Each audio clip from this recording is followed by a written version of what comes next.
ECN Trade Technical Webinar. Good morning, my name is Rob Clayton.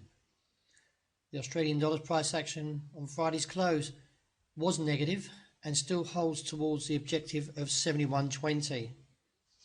Since we've had the two bearish outside range days and the rejection from that 78 level, we have maintained in a downtrend. Towards this level of 71.20 now questions whether we see a correction from here back up to about 73 to 74 cents. However, the way the market is placing itself in terms of the technical structure is that we could see a break of 71.20. This would expose a fall towards 69.60 and back to January 2016 lows around 68.15. But let's not get too bearish and wait to see how 71.20 plays out. If this downtrend does continue, then I do expect to see this fall further. If we do get a correction from 71.20, as I say, looking back to about 74 cents. On the day, range holds at 71.80 to 72.40. The euro, since the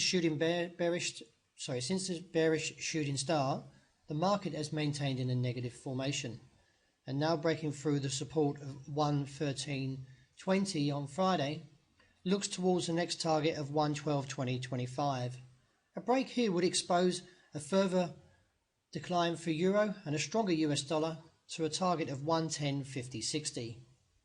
On the day, I anticipate the range of being 112.70 to 113.65.85. Unless we get a break above the level of 114.50, then my view for this week will be towards that downside. Dollar yen did stage a very impressive rally on Friday. If we go to the hourly chart, you can see here it stabbed up towards that resistance of 109.55.60 before collapsing to settle around 108.30 to 40. With 108.30 being support, and beneath here we should find support around 107.70. Now while that level's intact, I believe that we should see a further recovery, and still holding. If we look at the daily stochastic, it's still quite strong in a bullish formation, indicating that we should see by later on this week a move up towards 109.5 to 110, possibly around about 110.40.80, and reassess from there. Failing this, and we see a move sub 107.70, then this would expose the fall towards 106.80 with the bull camp sitting around that level of 105.10.30. But I still anticipate the bull move will hold towards that top side of 110. Since last week, negative fall, and plus the two bearish outside range days on sterling, I'm still looking for a target of 142, the figure, and lower down towards possibly around 141, where the market did stage its first demand zone and then rallied on from there. Overall, with these signals continuing to be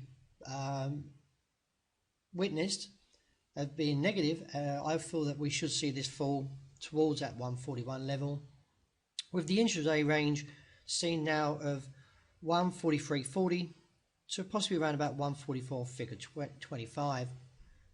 But if we, as I say, we keep seeing these failed attempts, so I'm still looking for this down move and a stronger US dollar.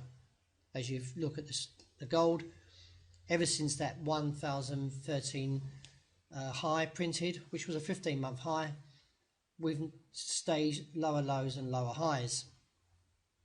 Currently set in a 1262 to 1274 range. Further upside potential is not warranted until we see a strike of 1246. From there we may get a correction back up to 1013.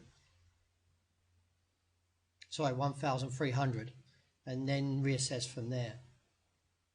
But overall, I do expect to see, if you look at the hourly chart, I do expect to see this downside to come through and eventually break through 62 and look at 1012.46 as an objective. So for the start of this week, Aussie looks to keep on a negative outlook with euro, with sterling, and gold, and a mild recovery from 107.70 in dollar yen. Well, thank you very much for listening. Hope you enjoy your day and stay tuned for more outlooks from ECN.